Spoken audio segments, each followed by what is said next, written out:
So here we have a really interesting set of papers and a topic which talk about, as you can see, it's on networks and community, but spread across very different kind of boards of like 5 minutes left and 2 minutes left. And but what that will do is also to then open up after the three presentations have been made to a kind of Q&A.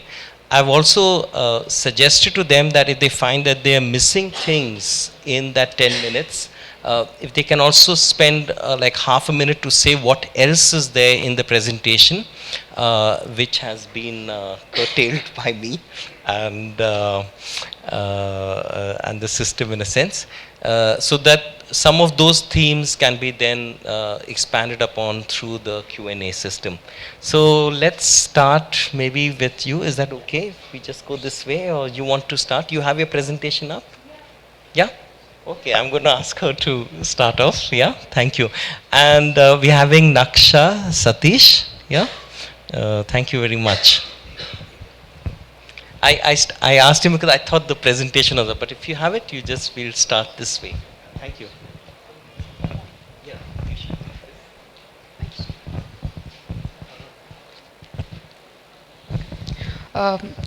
Good afternoon to everyone. I am Naksha and I'm an undergraduate student of architecture, and this is a paper that's as a part of the research of my undergraduate program. So these are fundamentally coming from my experience of education and some internship and practices like that.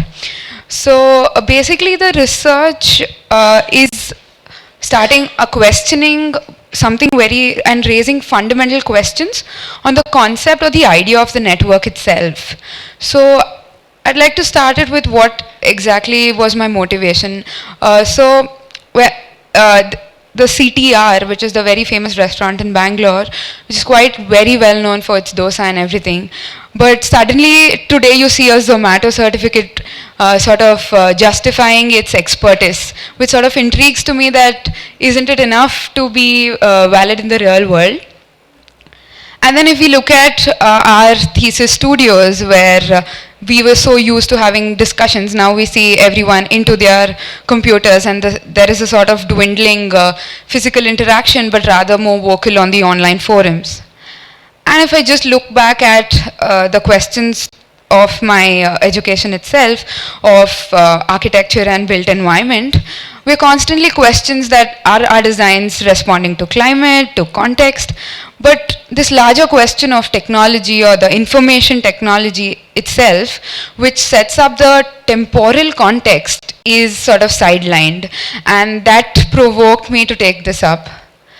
So the question really is to look at the built environment, if it is described as a setting to host human activity and productivity, and all our usual terms to deal with design and urban development, like the master plan or the cluster and neighborhood, all these things are coming from a very fundamental understanding of the city as an organism.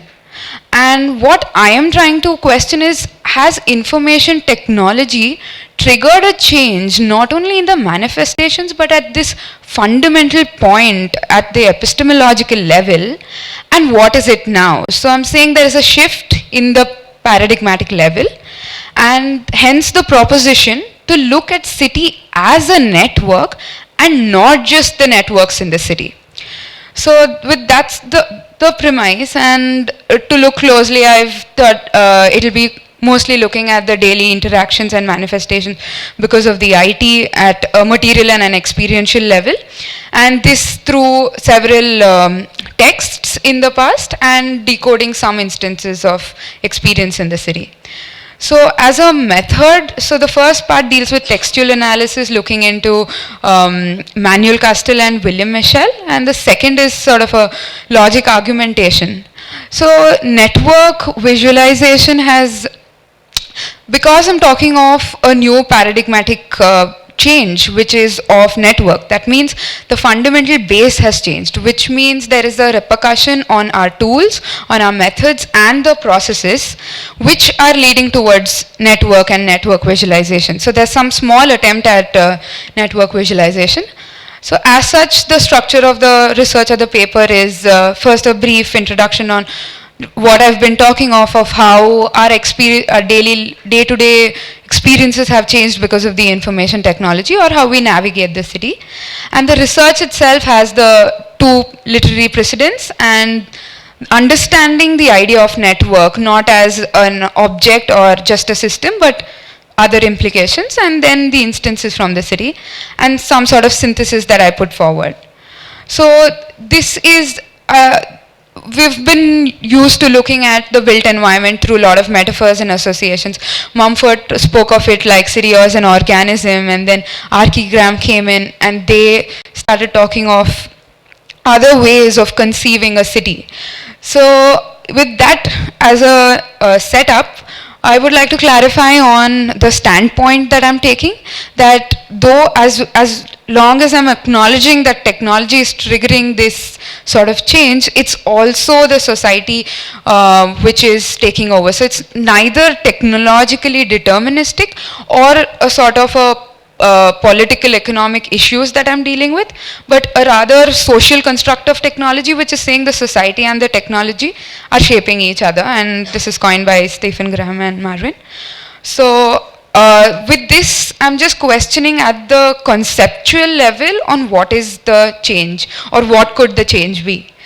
So to go quickly ahead, William Michel, he is the Dean at MIT Media Lab, and his research and the 3 books that he wrote on information technology and built environment spanned across a decade, which means there was a change in technology from it just being internet to Wi-Fi and then cyborgs.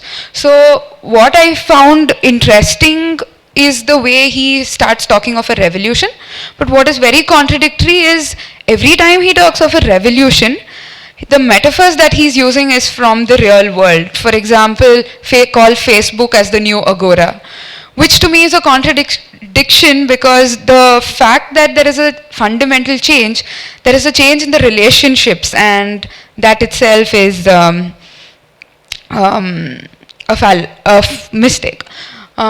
Going ahead to Castells, he is a sociologist who has written extensively about capitalism, morphology and social relationships, and hence technology. So what I'd like to adopt is the concept of the space of flows. So Castells defines the space of flows as this space which deals with the transnational financial flows, or the translocal and transnational sort of interactions and transactions which are triggered by the electronic and info technology media. So these two understandings, one fundamentally of IT and IT approach, and the second one, the larger flows triggered by the IT, is what I've taken up to examine the instances of the city. Network as an idea initially started during the time of Cold War, when they were trying to just figure out what is the best way to protect oneself post-war, and that's when a scientist came up with the distributed way, and that's how network literally came into existence.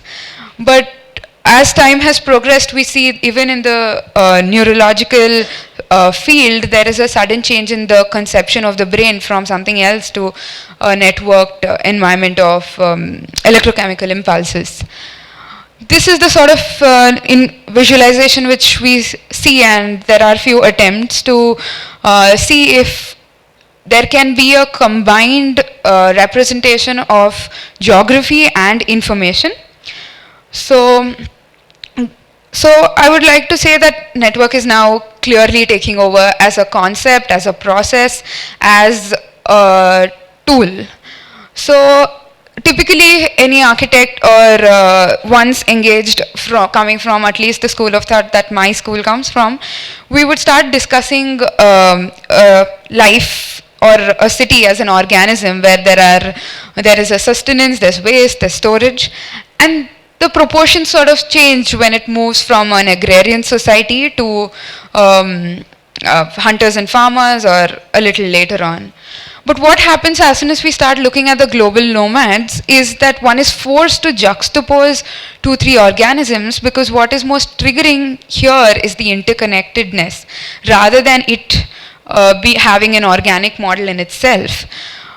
So hence this thing that network is taking over. And if I would like to summarize this proposition of mine, where I'm saying network is an analogy, then these are the 3 characteristics that I'd like to put forward. One is that the topological aspect prevails. Second, the relationship between the part and a whole is quite different. What network is doing is not just have different nodes interconnected, but the function of a whole is very different from what the function of a part is. Which means every time we are designing or looking at an element, one needs to start investigating or accepting that it needs to function as a part as well as a whole. So that aspect of differentiation. And the third one is the non-organization, which means if one node is removed, then it still functions, which means it's not like the organic model which had one specific thing performing a function, but there is an element of resilience. So these characteristics typify where network is used as an analogy, not as a concept or a medium or a system or an infrastructure. So this is specifically for an analogy. So with this in mind, I've looked at the cities in 2 parts. One where it's triggered only by the information technology, where I'm looking at the act of procuring food. And the second is the larger flows. So as soon as we look at, we have FASOs, which is an online food app. And then when we look at the fulfillment centers which are behind it, it's that sort of a setup where we have no clue of how it looks. And it does not matter to us or them of where it is. A few meters above or below, if they would shift, there would be no change.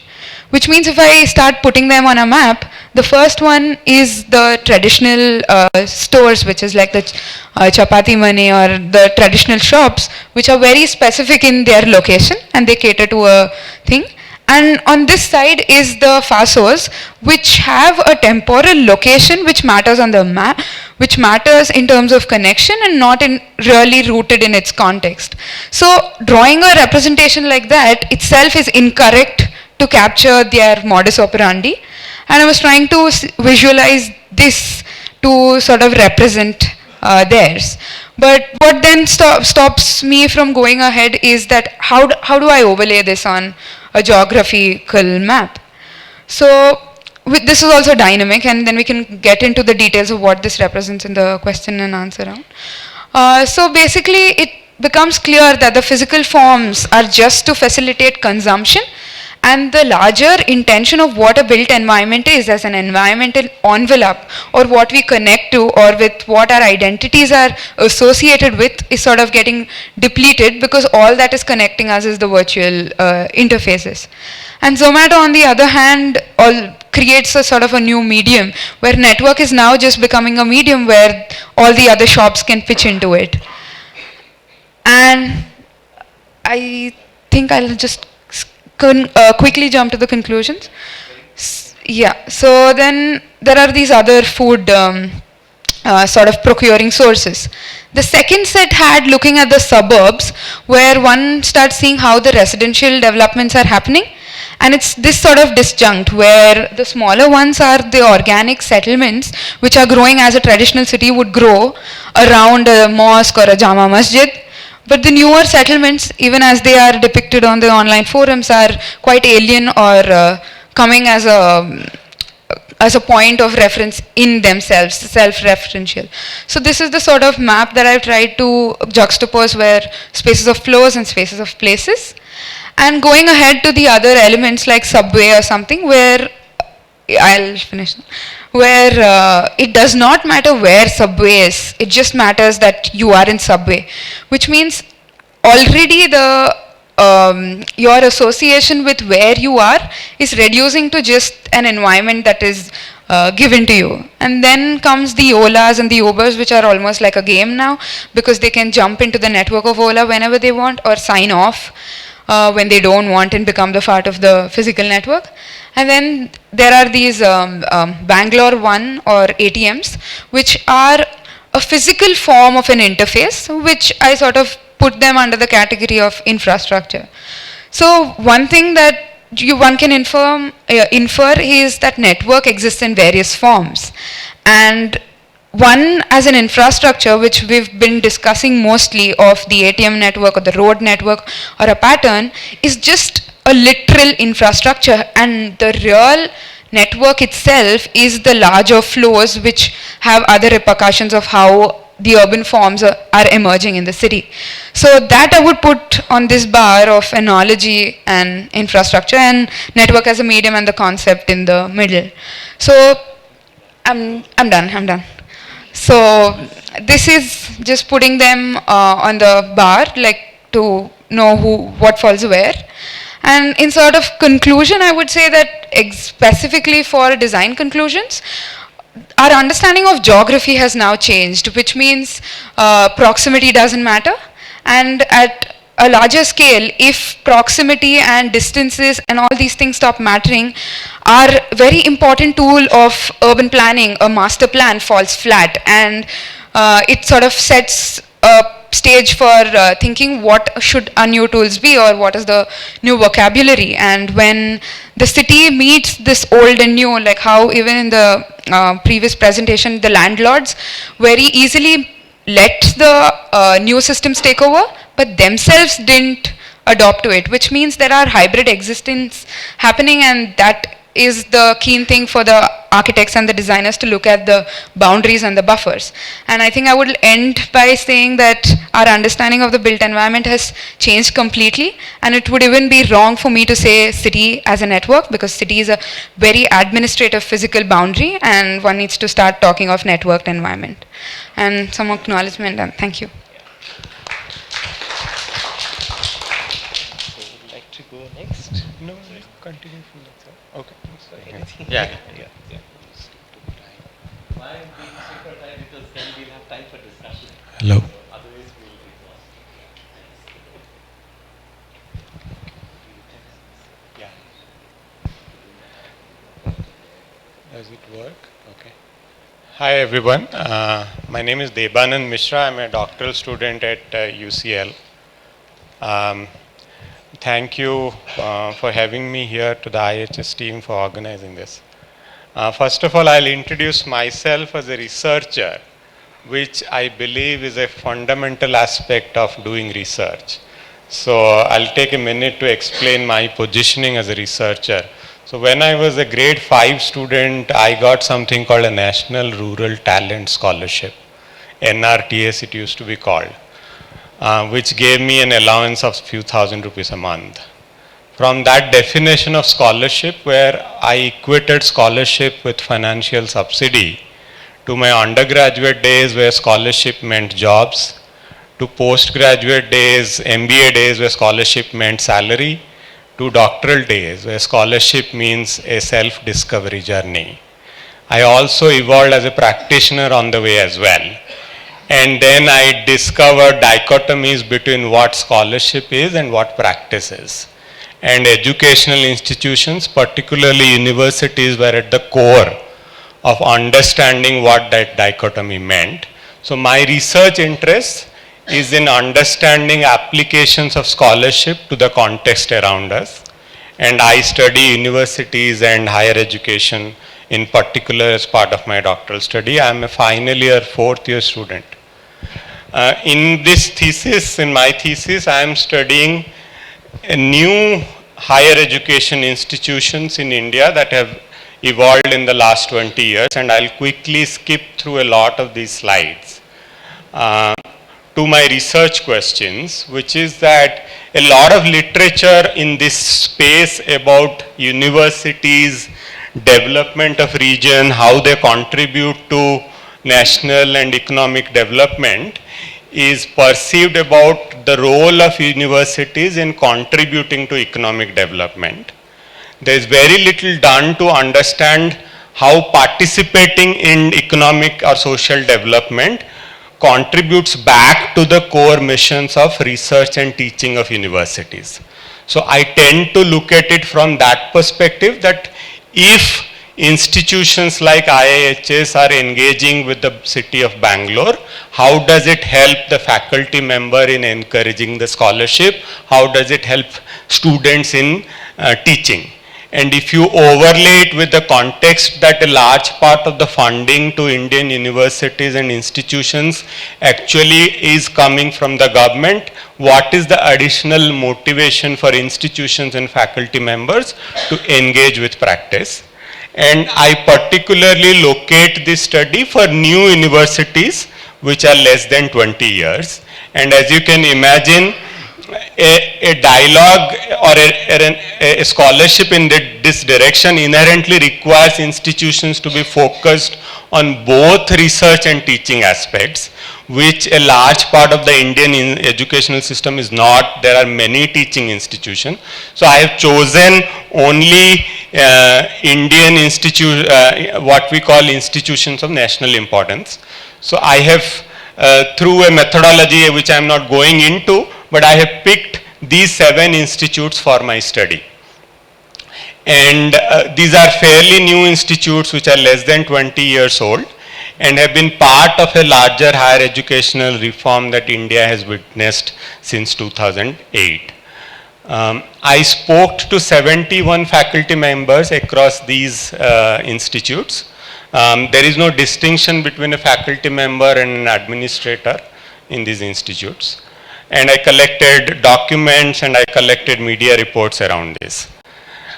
Before I jump into the findings, let me revisit the research questions and make it very clear. The focus is to understand how does engaging with cities help universities, not the other way around.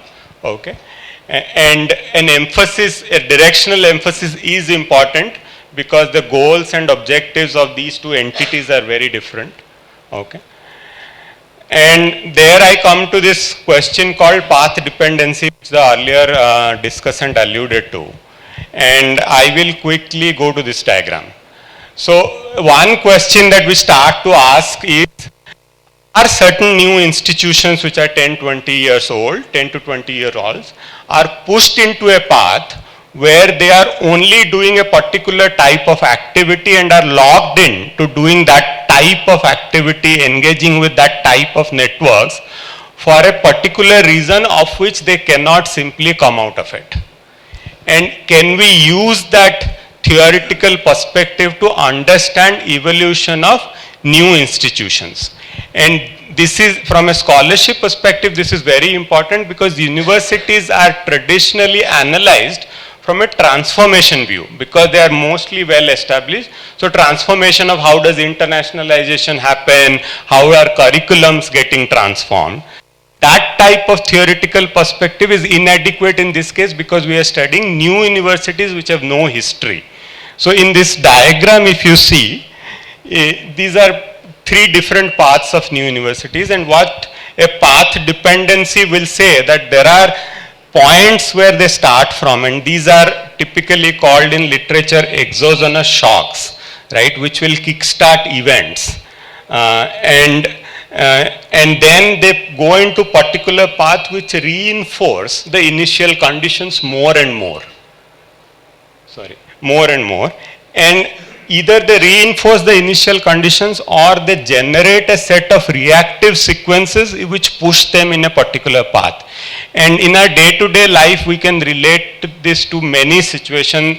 Classical examples are caste and poverty. You are born into a caste, come what may, you can never get out of it.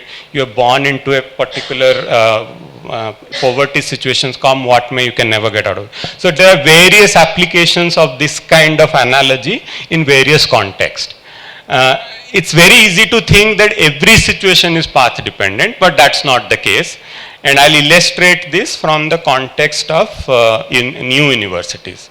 And the first thing that we tend to look at is how were the locations of these universities decided.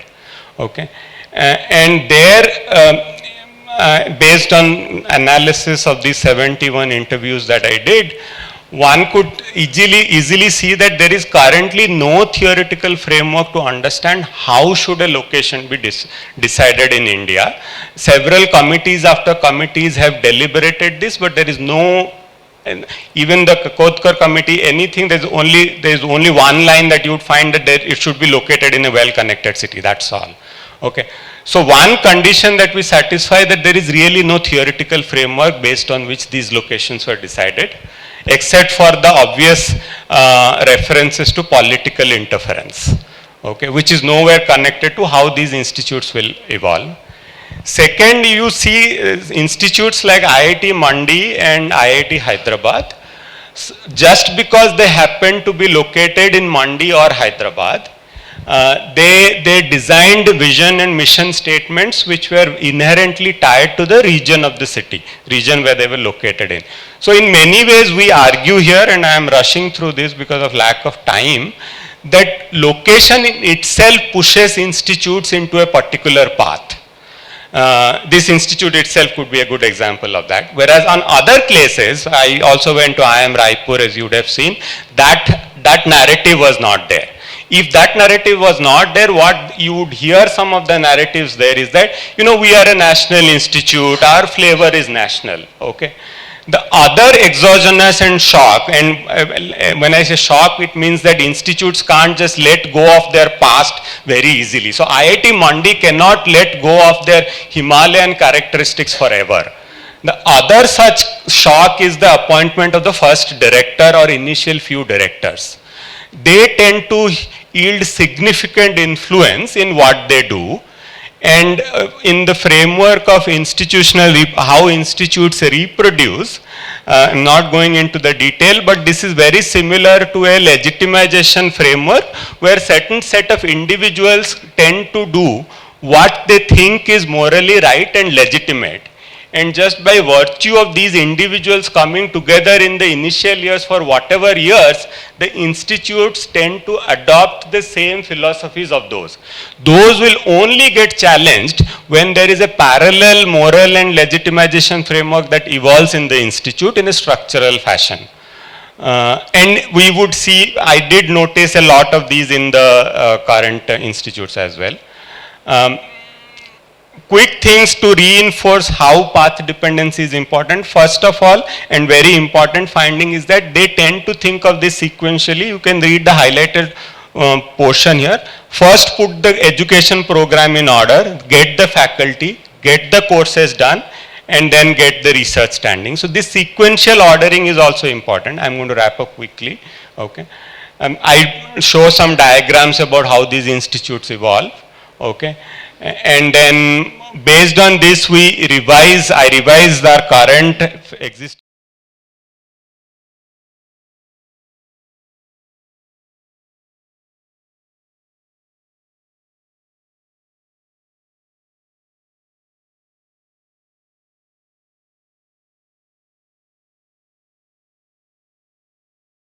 to understand faculty motivations and faculty goals and the context in which they operate. And there, you know, some of the themes that faculty were motivated by developing an institute of national cadre, disciplinary excellence was important and stuff like that. I'll wrap this up with this concluding framework that I propose to develop for new institutes. Thank you. Thank you. Very little time. But there's enough. Thank you. Thank you.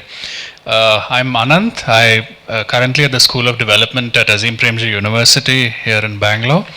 And my research throughout both at UNU Merit in the Netherlands as well as Azim Premji University here has always been about the sociological underpinnings of technological change.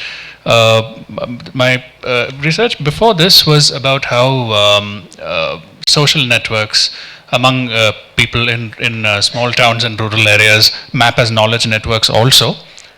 But now I'm going to move to a different type of network study, which is about caste and digital divide in Bangalore, where I attempt to present a fresh perspective on the complicated relationship between new technologies and disadvantaged castes in a peri-urban setting in Bangalore. The setting is critical in this.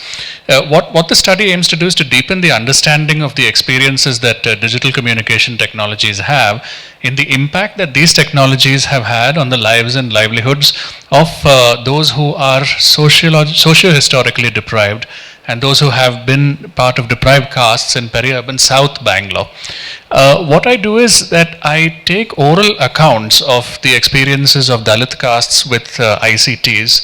I read it along the established perspectives on digital divide in the literature and on policy notions around ICTs and development. And with these, I ask three. Oh, what did I just do? Okay. With these, I ask apart from re-questioning the conventional understanding of what is an information society, what is an information city, and also what really is a digital divide away from the conventional setting, what I do is that what's going on here? I ask three questions in this study.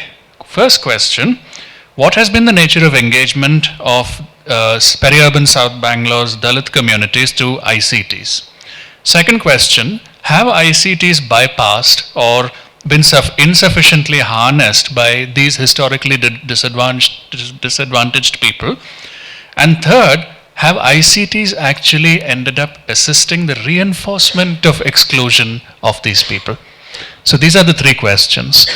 In addressing these questions, I realized that the contemporary socio-technological outcome among Dalit communities in peri-urban South Bangalore is a result of an intersectionality between, firstly, the durability of caste in peri-urban and metropolitan India, secondly, the social construction of the usage of ICTs, and thirdly, the general perspective on digital divide, which has informed both the popular discourse as well as the policy discourse.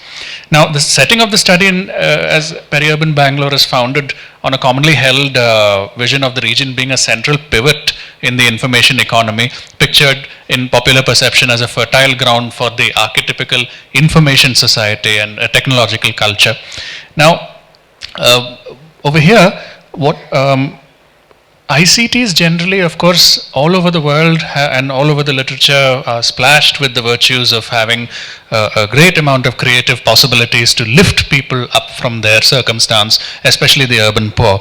But interestingly, ICTs also hold very creative possibilities for perpetuating docility, for perpetuating exclusion of marginalized people, for closing social networks rather than opening them, and for closing social capital possibilities. Now, this possibility is not something remote or exceptional, as the study has shown, and in fact, it's from this intersectionality that it follows. To understand this, what I do is that I study three cohorts of people among the Dalit communities who reside in peri-urban South Bangalore. The first cohort being a cluster of households in two Dalit neighborhoods in peri-urban South Bangalore. Secondly, Dalit entrepreneurs, which may seem quite interesting, Dalit entrepreneurs who come from these regions but who have escaped the dreadful circumstances of these regions and have moved into the Bangalore city proper and have used ICTs in extremely interesting ways to come up.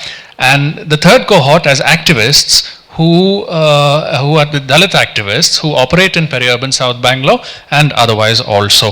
Now, many of these very complicated dynamics, such as the intersectionality, there are unappreciated or unaccounted for in the policy and popular discourse. And in fact, in most cases, the mainstream discourse on ICTs, whether in the academic literature or in policy or in popular connotation, look at, in fact, I would say they even forget or they overlook, yes, of course, they even overlook caste. Caste is central. We all know that a little too well. But sometimes that has been a very serious oversight in the ICT policy in India.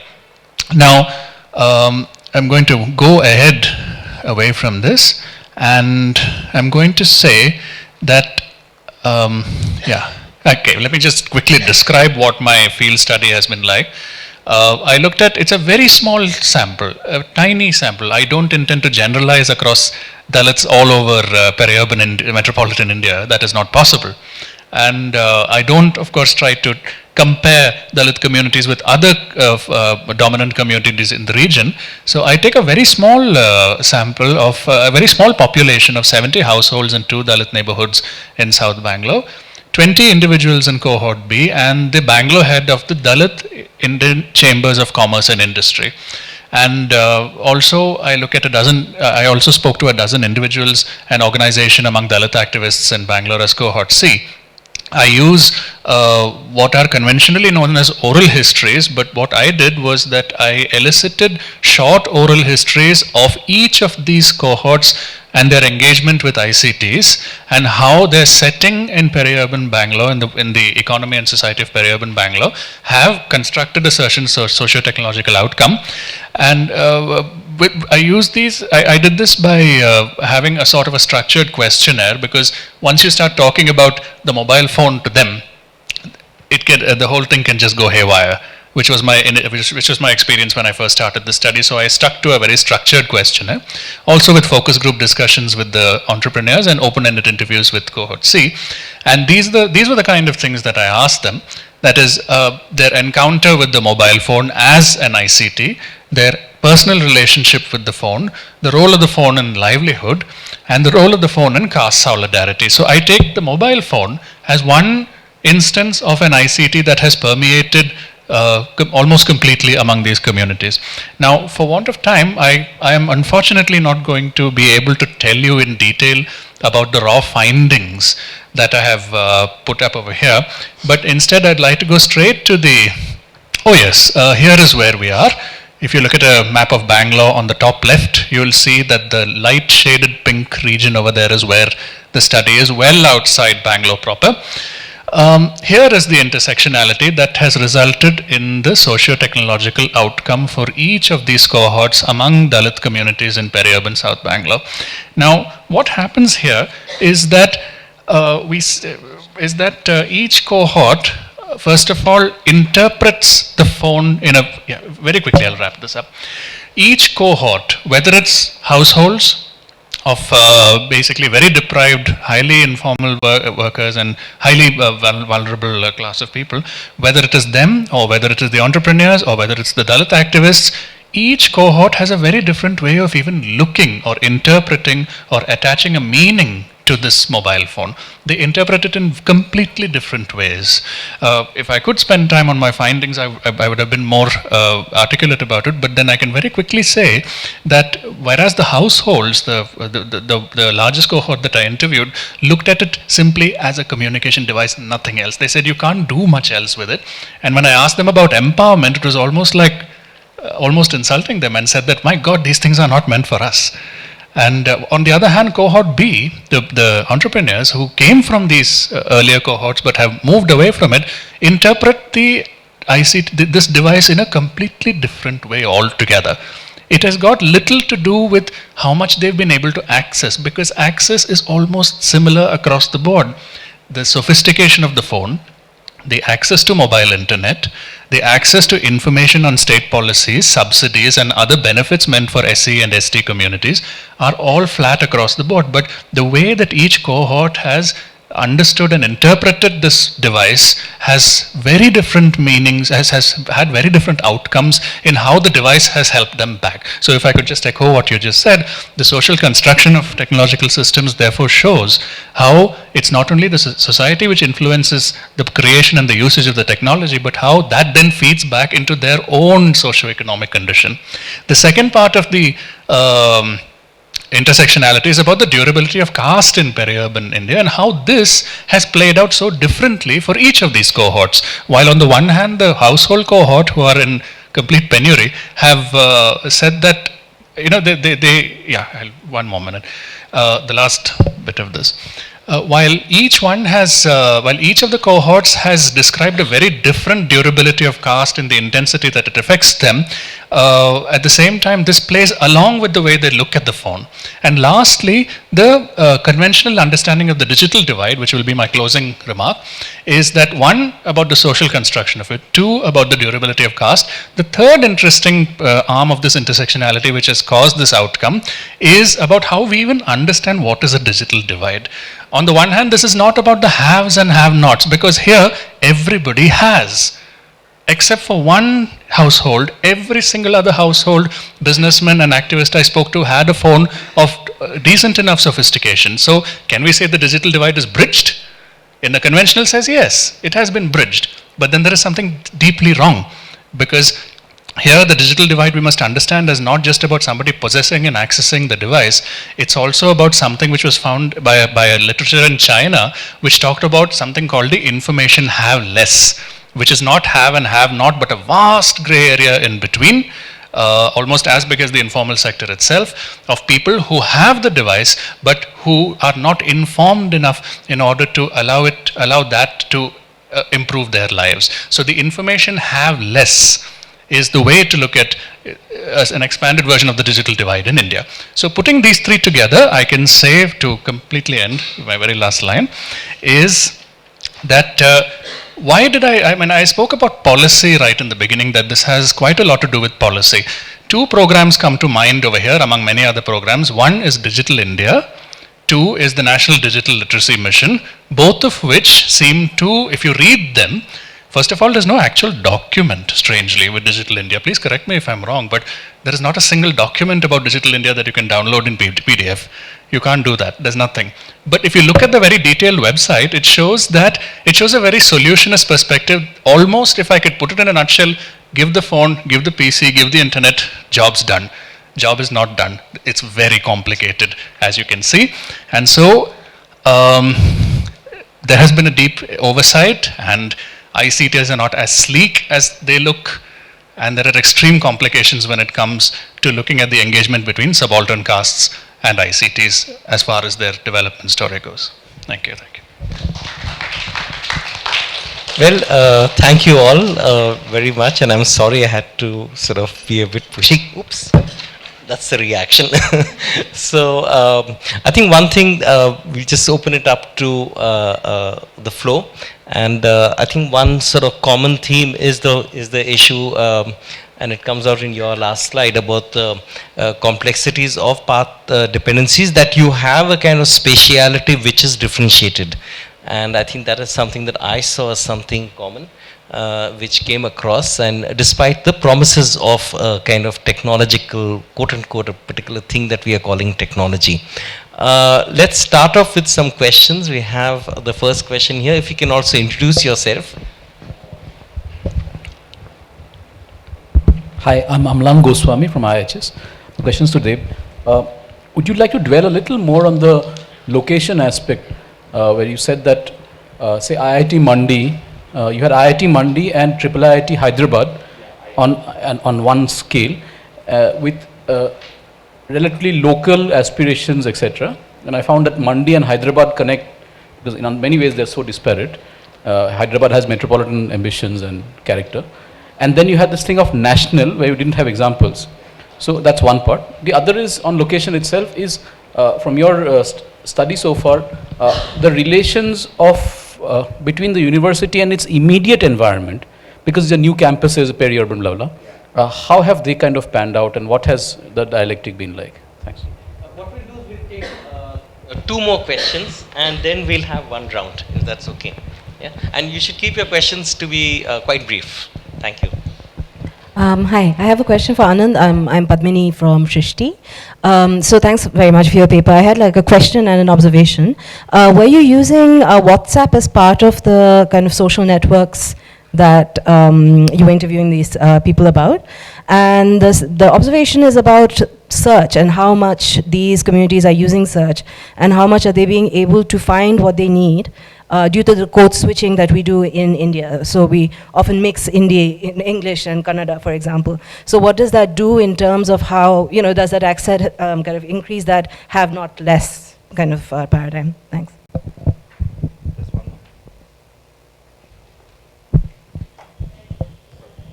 Oh, sorry. Hi, my name is Kinjal, and I also work with the IIHS. My question is for the first speaker. I think you had a conceptualization of physical versus, or physical and virtual. But for me, what came across in your presentation were physical forms that were virtually enabled and physical forms that weren't virtually enabled. I think the question is then that there is a space where the technological overlay over physical structures has so much space that profit-making institutions can actually just exist in that technological overlay and create value both in terms of at the end of the consumer and in terms of profit. And that is then a question. If that is the question, then is it for the first time that we are seeing this kind of disjunction between where something is produced and how it is consumed? I mean, we've always seen aggregators making aggregating goods and front-ending it to the consumers and making enough profit. So then if one, so what I want to say is then what you ended with, that does proximity not matter, or does the technology and physical structures interact in a way that produces a different idea of distance and aggregation for profit-making ends? So I think, sorry for the long.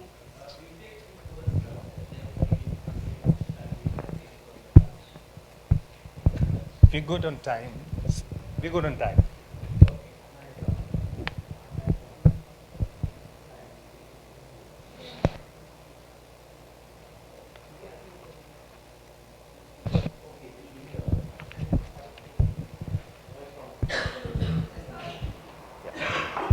Hello. Yeah, so what I'm trying to claim is that the location has a lasting effect that is very difficult for these institutes to shake off. How do we prove that? The first evidence for that for both IIT Mandi and IIT Hyderabad is an explicit integration. For IIT Mandi is an explicit integration of that commitment to the community in their vision and mission statement.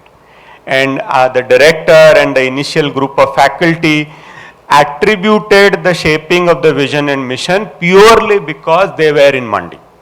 Oh, we are in Mandi, so we must do something for this. So, meaning to indicate if this same set of people were in a different place, it wouldn't have happened. Then you start to investigate what are the subsequent steps, which is the path dependent diagram I was trying to show, that they start to do teaching first, then they do research, then they do activities with the region, right? In each of the subsequent reactive sequence of events, in almost every place they would allude that, oh, our vision mission statement says that we must do something for the Mandi. Thus, let's integrate a practicum curriculum for our students where they would work with the community.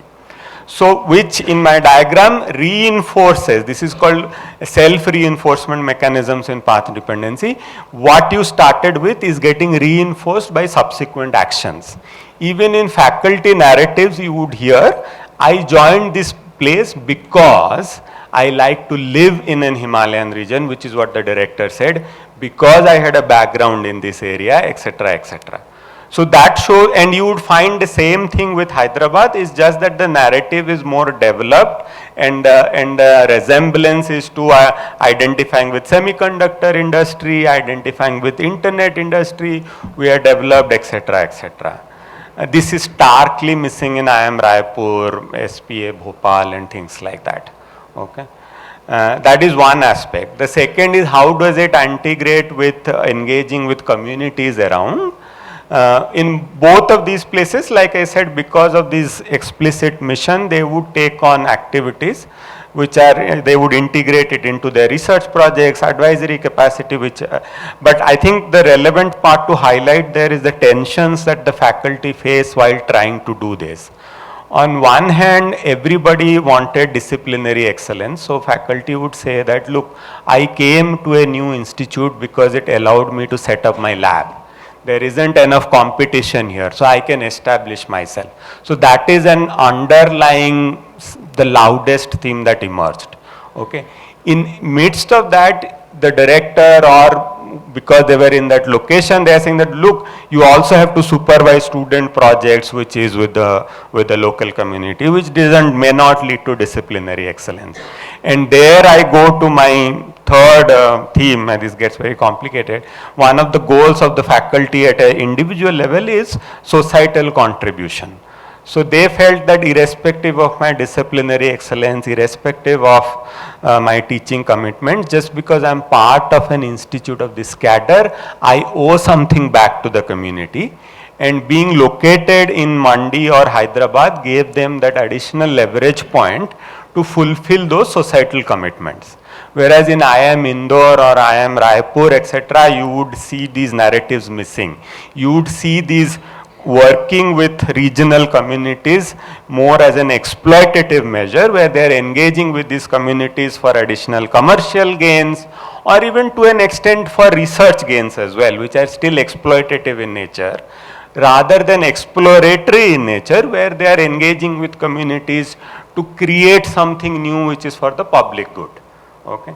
So I hope that gives some indication. There are more details to that, but these are delved. I mean, you are asking some very core questions that I deal in detail in the document. Thanks. Thank you. Okay, thank you for your question. Three-fourths of the people in the household I interviewed were connected to mobile internet, and almost every single one of them did use mostly WhatsApp to communicate things to one another. The third cohort of activists used it to communicate about atrocities, about movements, about what's going on. The second cohort used it to, understandably of course, the second cohort used it to speak about new sources of capital, new things like that. The first cohort used it mainly to send good morning messages to one another. That's it. So they did use WhatsApp, but the way they used it, of course, very obviously had differences in the cohorts. The second question is actually very critical. I had recently put up a few findings of this study on The Wire, the online thing. And over there I have dwelt upon exactly the second question that you asked, and that's about language and search. Most people did not use search. They didn't even try. There was only one boy among everybody I interviewed who actually did an active online search asking, are any electricians required anywhere? Are any plumbers required anywhere? Nobody used search for anything at all. Most of the people, not the young people, the middle-aged and elderly people were complaining that while the young men and women over here, especially the young men, had access to mobile internet here, they were mostly using it either to share amusing content or vulgar content, either one. They were not using it for something to improve their livelihoods. And so in that way, search was used only by one boy to find some job somewhere, despite the fact that many of these jobs are available in the native language. The second thing is that the same boy found out that Quicker, I think it's called Quicker Jobs or something like that, had many of their listings in Kannada and Telugu, which are the two dominant languages in peri-urban South Bangalore, and he managed to find a new job every other month. Now I asked him, now why don't you tell this to your friends? And he simply said they're not interested. You can see groups of them sitting and talking and sharing stuff, which is a very common sight all over the place. But especially for this cohort of people, it is extremely important that these technological opportunities translate into livelihood opportunities also. Unfortunately, what's happening, oh yes, I can just add one more thing. As far as language goes, it is also the middle-aged among these cohorts that are seriously suffering. Because on the one hand, they've not had education is abysmal on the one hand, and many of the jobs that they would like to do are advertised only in English. So that's a very serious problem. Now, finally, what I was going to say at the end is that ultimately these digital inequalities are nothing but a mirror of the social inequalities. That's it. Depending on where you are in the social ladder, your digital outcomes will almost reflect that. Thank you for the question, and okay, I'd like to take it up in parts. The first part was just of the place of consumption and production being different. So the two choices were made of the one, the chapati mane, and the other fasos, was to cover this sort of range. But more than just the act of consumption, production, the question or the investigation was to look at the nature of the built environment that supports these two things, and hence what is the sort of association we have with the buildings coming up, which means are they just forms to facilitate these activities, or is there a larger intention of why certain forms emerge in the city. And the second part is of the proximity.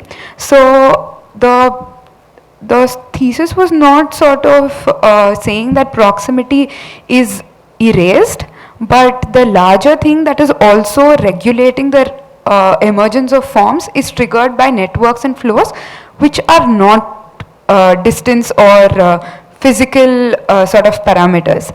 And that's exactly what I remarked when I said the network visualizations of the FASOs, that it would make more sense only once it's overlaid on a geographical map, which means we are then relating it to the mobility systems or things which start dealing with proximity. So the point that it's trying to make here is more of this aspect of placeness each form put forth to, and not just the built environment being a functional system, but also having some value as a semantic system. That sort of a argument. Yeah. Thank you. We have one more question. I'm just thinking maybe we can take two more. So just Lily and then you. And I'll just check with Vikas and others as to how we're doing on time. But I think let's start with these two. Sorry. Okay. So we'll take another three questions. First two of them. There we are. Hi, I'm Uttara. My question is for Naksha, and I think a related question for Ananth. You talked about or alluded to the growing irrelevance of city master plans as they stand today, the kind of master plans that we're drafting today. So in terms of the networked city that you're talking about, could you elaborate a little bit on how you see city planning panning out in a more networked city space? Or whether planning itself in this way will begin to become irrelevant, and whether networks will grow more organically, arguably should or should they not. And related to that, in this networked space, how does one begin to bridge this digital divide between the haves and the have-lesses, especially within this space of a changing paradigm of planning and how we envision cities? Okay. So hi, I'm Sushant. I'm from IIHS Hyderabad. My question is for you, Ananth. You talked about Dalit solidarity also. You tried to investigate that too. So I was interested in checking if you were able to find any link between how cohort 3 used ICT and how they used it to, communicate with cohort 1. So were they able to actually establish a link so that ICT might be able to help them out? Thanks. Hi, my question is also to Ananth. I have two questions, one more structural in terms of what was the age group that you covered, and second, very briefly you had mentioned about empowerment through social media. Now the answer to it can be little obvious, but I was wondering if you could talk a little in terms of your research, what you mean by empowerment through social media. Thank you.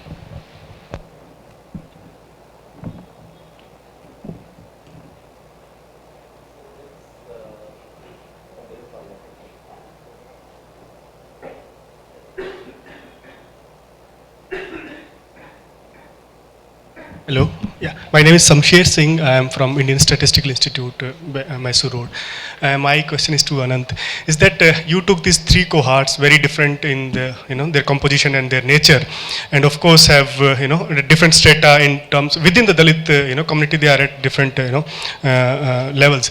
So did you find any sort of interaction between these three entrepreneurs and the? Okay, so that's been asked. But another thing is that. So how do you see, okay, Dalit, the question of caste is important, of course. But then you have not done any sort of comparison bit with other castes. So how do you see that the people maybe in the same surroundings or in the same class having this kind of disadvantages, or they are not able to make use of the ICT when it comes to them also? Thank you.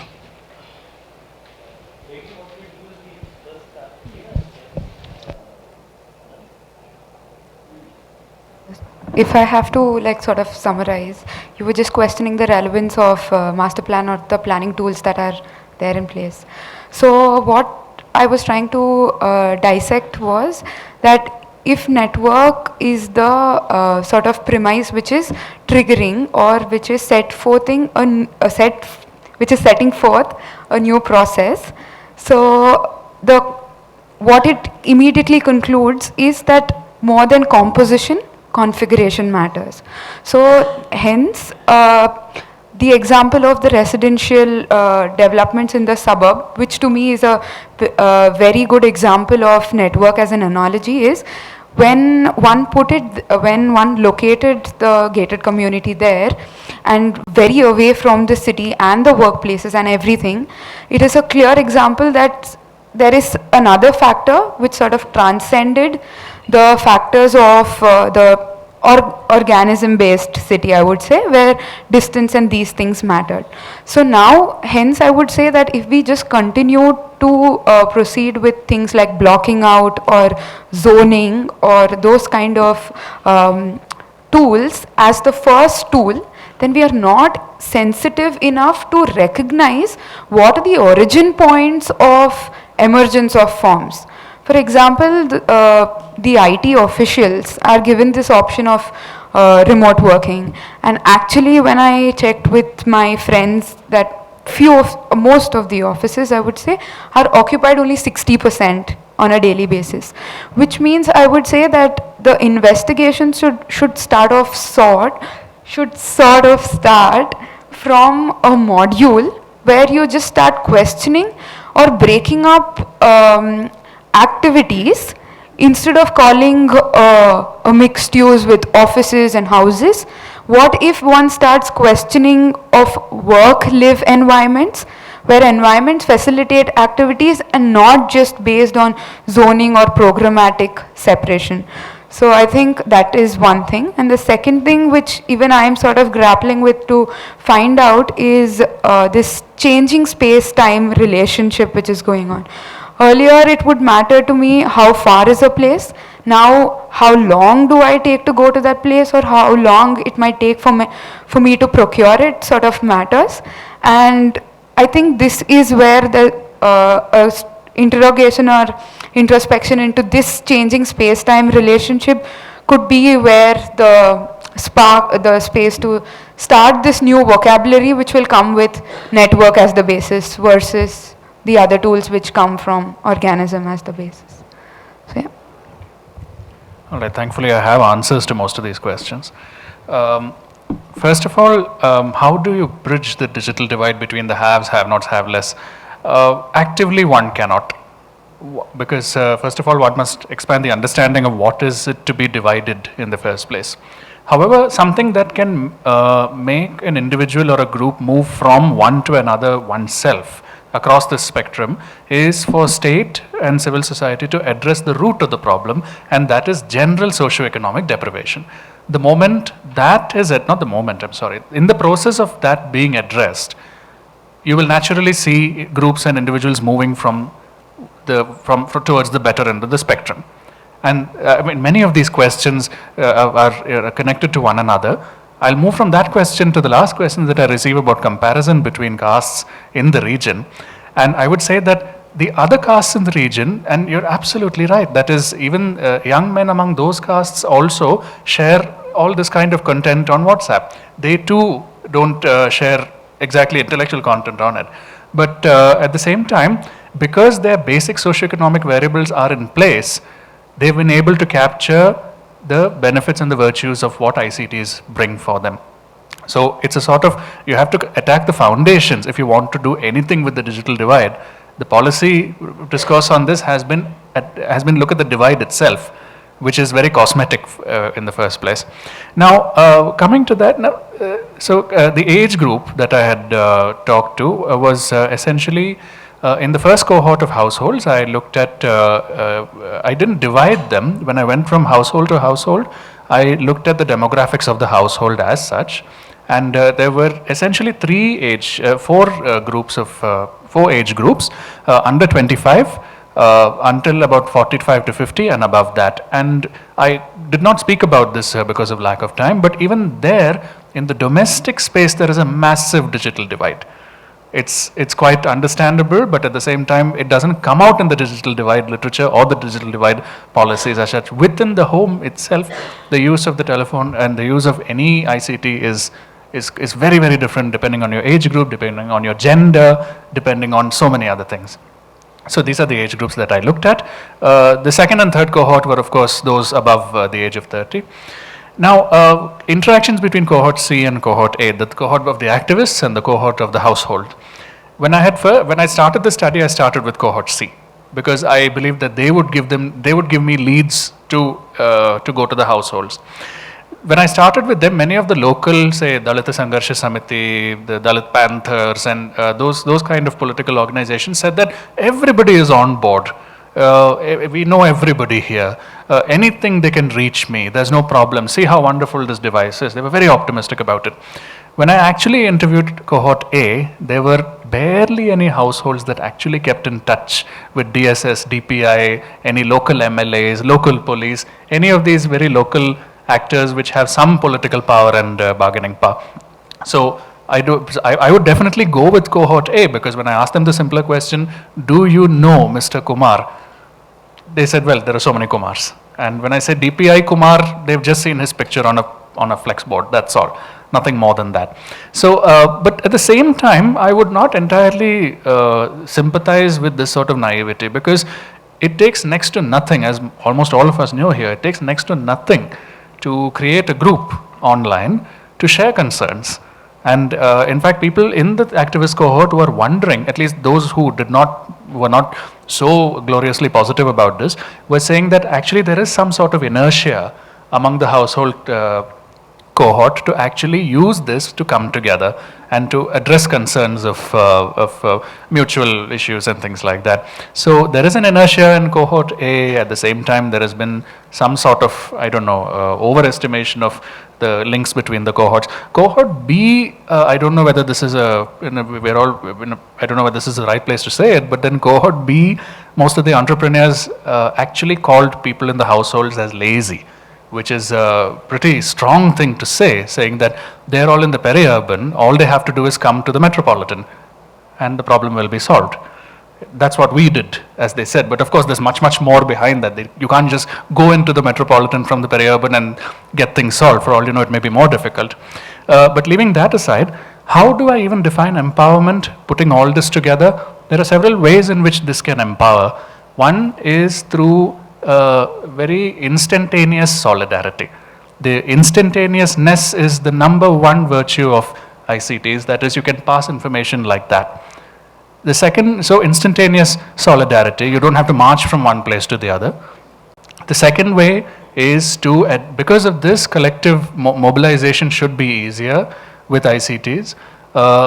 Sharing of information about all kinds of, whether it is atrocities of the most grievous kind or small civic issues, it should be easier. Participation in the in economic processes should ideally be easier through this. If people have sources of capital, sources of information, they should be able to share it with this. And finally, empowerment also is about, like I said, this has to actually address the root of the problem. Empowerment will also come, empowerment through ICTs will also come by dealing with the basic socio-economic problems that Dalits generally have. And let me conclude by saying that, and repeat what I said right in the beginning, that as long as those foundations are not taken care of, these digital terrain will look exactly like the social terrain, nothing different. Okay, thank you all very much. We'll be now concluding the panel and invite you all for lunch, which is just outside those doors. Thank you, and for all of you to